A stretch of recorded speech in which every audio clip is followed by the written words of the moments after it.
Imagine this. You're 6 months pregnant and still looking after 23 children. This was the reality for many royal women in history.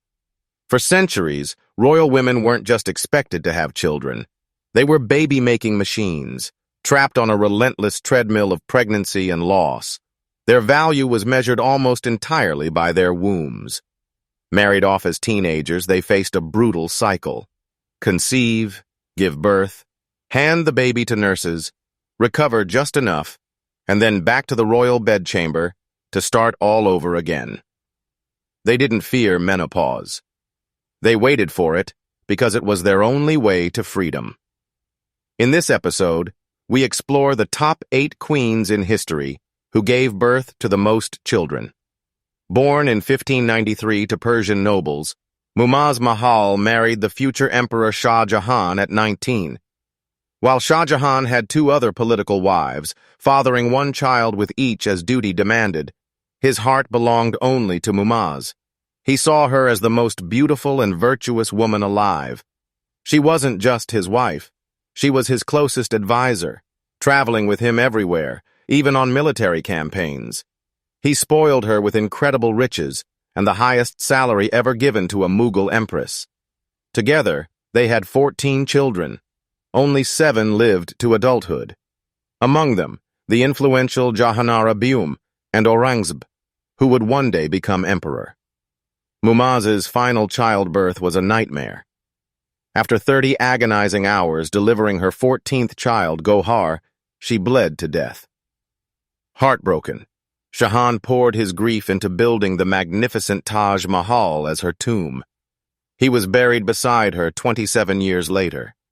His death sparked a brutal war among his 4 surviving sons, with Aurangzeb emerging as the next ruthless Mughal emperor. Born a German princess in 1744, and Britain's first known queen with distant African ancestry traced back 13 generations. Charlotte married Britain's King George III at 17. Sue. Surprisingly, they adored their quiet family life together far more than royal parties. Charlotte wasted no time having her first child, future King George IV, within a year of the wedding. Over the next 21 years, she delivered 15 children. George IV, Frederick, later William IV, Charlotte, Queen of Werenberg, Edward, father of Queen Victoria, Augusta, Elizabeth, Ernest, Augustus, King of Hanover, Adolphus, Mary, Sophia, Octavius, Alfred, and Amelia. Queen Charlotte hated being constantly pregnant. While expecting her 14th child, she wrote desperately, "I don't think a prisoner could wish more ardently for his liberty than I wish to be rid of my burden. I would be happy if I knew it was the last time." Despite this, she loved her children deeply, and they adored her. Tragically, her young sons, Alfred, age 2, and Octavius, age 4, died of smallpox. Remarkably for the 1700s, the rest survived to adulthood. Charlotte, perhaps traumatized by her own experiences, fiercely protected her daughters. She delayed their marriages. Some never married, others waited until their 40s, spared them constant pregnancies, focused on their education, and kept them close. None of her daughters had surviving children. In later years, King George III suffered terrible mental illness, forcing their eldest son to rule as Prince Regent. Charlotte died at 74, surrounded by many of her children.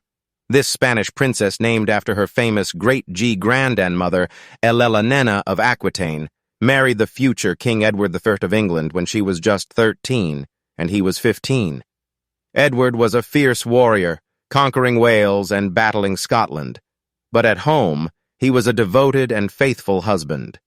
Elena was incredibly tough, traveling constantly with Edward on harsh military campaigns, all while bearing 16 children. Her first child, born when she was only 13, died within days. Her next 2 babies, Catherine A. and Joan, also died shortly after birth, tragically common for young teenage mothers whose bodies weren't ready. John and Henry survived birth but died before age 10. Her 6th child, Elena, was the first to survive to adulthood. While on crusade with the king, she delivered a stillborn daughter. By now, Elenena's body was exhausted. Disaster struck. Her only living son and Edward's heir, Alonso, died of illness at age 10. So, Elenena endured one final pregnancy. Her last child, Edward, survived to become the ill-fated King Edward II. In 1307, marching with her husband in northern England, Elenena caught malaria. Her worn-out body couldn't fight it. Her children were summoned to say goodbye before she died at 48. King Edward, utterly heartbroken, ordered 12 beautiful stone crosses built along the route her funeral procession took from Lincoln to London. In total, she had given birth to 16 children. Karen, nicknamed Anna, was the daughter of a Turkish prince. She married King Leo II of Armenia sometime before 1262. Records praise her wonderful soul, beautiful body, and being a good friend to her husband in trouble and joy. She gave birth to an incredible 16 children, 10 single babies, and 3 sets of twins. Her first unnamed son died young, as did her second and third, Constantine and Phime. Her fourth, Hethum II, became king of Armenia, but was murdered. Next came Isabella, then Taras III, who succeeded his murdered brother as king and was also murdered. Queen Kiran's final pregnancy produced another set of twins, Ashin, the youngest brother to become king and be murdered, and Alan. Utterly exhausted after so many births, Queen Kiran became a nun, retiring to a monastery where she died in 1285. Born in 1717, Maria Theresa became Holy Roman Empress. At 19, she married Francis Stephen, Duke of Lorraine, and fell deeply in love. Sadly, he was unfaithful throughout their marriage, as women faced restrictions ruling par ibami. Arts of the empire, she made Francis co-emperor, but kept him out of important meetings. She held the real power. While fiercely defending her empire, pushing through reforms and approving policies, she also delivered 16 children in just 19 years. She even declared that if she hadn't been constantly pregnant, she would have led her troops into battle herself. The Empress used her 13 surviving children ruthlessly as political pawns, arranging powerful marriages across Europe. Smallpox haunted her family, killing several children. Maria Theresa championed the new life-saving smallpox inoculation for her offspring. Ferdinand Marie Antoinette, Queen of France, and Maximilian Francis, Archbishop, are some of her children.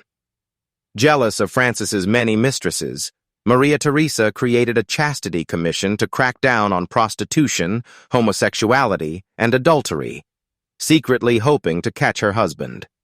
Francis died after 29 years of marriage. Maria Theresa mourned him in black for the rest of her life. She eventually caught smallpox herself and died at 63. Maria Carolina inherited her mother, Maria Theresa's astonishing baby-making ability.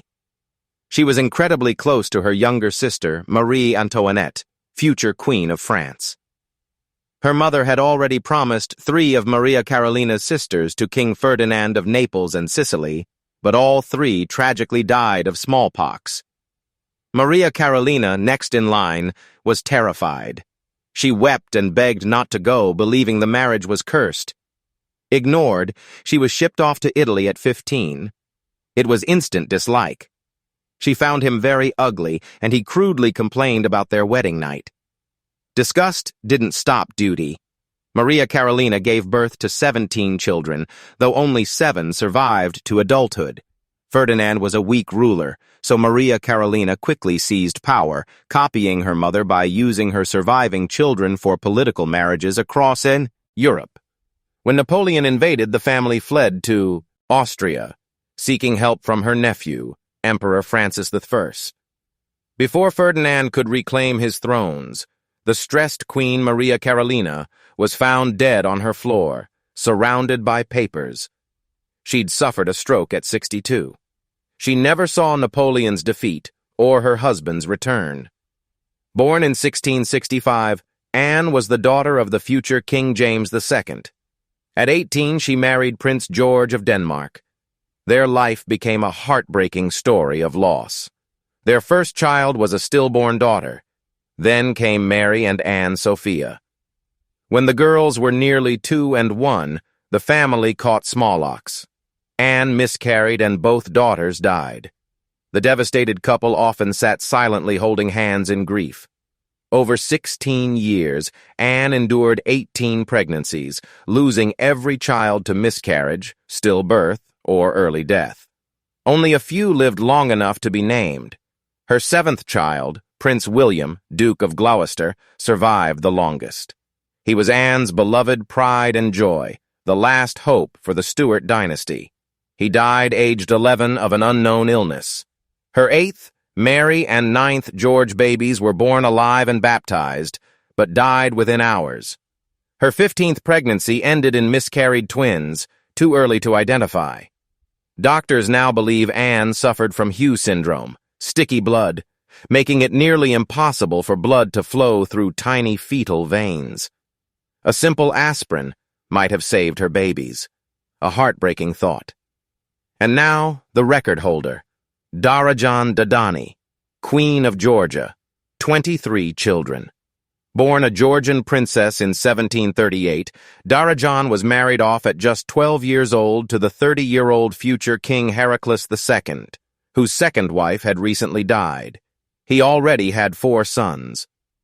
Over the next 30 years, Queen Darajan delivered an astonishing 23 children. 13 survived to adulthood. Darajan fiercely wanted her sons to inherit the throne, not her stepsons. She pressured Heraclius to sign a will stating that after his eldest son George ruled, the throne would pass to her sons. After Heraclius died, King George III immediately tore up the will, claiming his stepmother forced his father. Rivalry exploded between George and his stepmother and her 5 surviving sons, Miran, Alexander, Parnaz. They sought powerful allies. George with Russia, Darajan's sons with Iran. Alexander attempted a coup but failed. Da'aja, Queen Darajan, was arrested and imprisoned. When George III died in 1800, Russia intervened. Darajan begged Tsar Alexander I to make one of her sons king instead of George's son, Prince David. Instead, the Tsar did the unthinkable. He annexed Georgia, ending 1,000 years of Batracioni dynasty rule. He forced Darajan and her family to move to Russia for surveillance. The once powerful queen spent her final years in a rented house in St. Petersburg, dying there in 1807 at age 69. These queens weren't just mothers. They were dynastic warriors enduring physical and emotional extremes most of us can't fathom. Their wombs were battlefields. Their children both their greatest loves and their most valuable political tools in a brutal high-stakes game of thrones. Their stories are shocking, heartbreaking, and a powerful reminder of the crushing weight of royal duty.